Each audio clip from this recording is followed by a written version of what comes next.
রেমাল ঘূর্ণিঝড়ের প্রভাবে সোমবার সকাল থেকেই মালদার আকাশে দেখা গেল দুর্যোগের ঘনঘটা। হালকা ঝোড়ো হাওয়া সহ বৃষ্টিতে ভিজল গোটা জেলা। রেমাল ঘূর্ণিঝড়ের প্রভাবে সোমবার মালদায় ঝোড়ো হাওয়া সহ ভারী বৃষ্টির পূর্বাভাস দিয়েছিল হাওয়া অফিস। সেই মতো রবিবার রাত থেকেই মালদার আকাশে দুর্যোগের ঘনঘটা লক্ষ্য করা যায়। রবিবার রাত ৯টা নাগাদ দমকা হাওয়া নিয়ে সাময়িক ঝড় ওঠে, সেই সঙ্গে বৃষ্টি শুরু হয়। এরপর সোমবার সকাল থেকে ফের মালদার আকাশে কালো মেঘের ঘনঘটা নজরে আসে। সকাল থেকে মালদায় শুরু হয় বৃষ্টি, কখনো ঝমঝমিয়ে আবার কখনো ঝিরঝিরি বৃষ্টিতে ভেজে গোটা জেলা। বৃষ্টির কারণে কোথাও কোথাও দুর্ভোগ ভোগান্তির ছবিও নজরে আসে। বৃষ্টিতে গাছের ডাল ভেঙে বিপত্তিকর পরিস্থিতি তৈরি হয় জেলা প্রশাসনিক ভবন চত্বরে। যদিও অল্পের জন্য বড়সড় দুর্ঘটনার হাত থেকে রক্ষা পান সাধারণ মানুষ।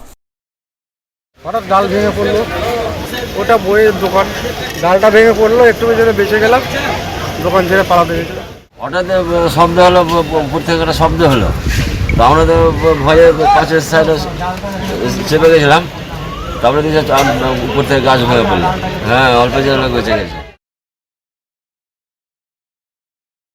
রেমাল ঘূর্ণিঝড়ের প্রভাব থেকে বাঁচতে সোমবার মালদায় চোখে পড়ল প্রশাসনিক সতর্কতামূলক ব্যবস্থা।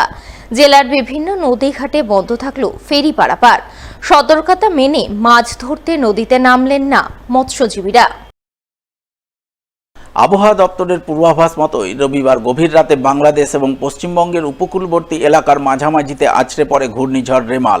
মালদায় সেভাবে রেমালের ব্যাপক প্রভাব না পড়লেও হাওয়া অফিসের পূর্বাভাস মতো রবিবার রাত থেকে মালদায় হালকা ঝড় সহ বৃষ্টি শুরু হয়। তাই রেমালের ক্ষয়ক্ষতির হাত থেকে বাঁচতে আগেভাগেই জেলা প্রশাসন একাধিক সতর্কতামূলক ব্যবস্থা গ্রহণ করেছিল। সেই সতর্কতা মেনে সোমবার সকাল থেকে মালদার মানিকচক গঙ্গাঘাটে বন্ধ ছিল ফেরি পারাপার। লঞ্চ ও নৌকা বাঁধা ছিল নিরাপদ আশ্রয়ে। নদীঘাটে সেভাবে মানুষজনের আনাগোনা ছিল না বললেই চলে। এগুলো সব চড়ে বাঁধা হয়েছে, আর আবহাওয়া একদম ওইভাবেই লেগে আছে। জাহাজ উপারে বাঁধা আছে, কোনো নৌকা কিংবা জাহাজ চলে না। আইসি সাহেব বলেছেন এই জন্য সব নৌকা চড়ে বাঁধা আছে। বৃষ্টি ঝড় চলছে, হালকা হালকা আছে, পরকালে বেশি হতে পারে, এটা বলা যায়।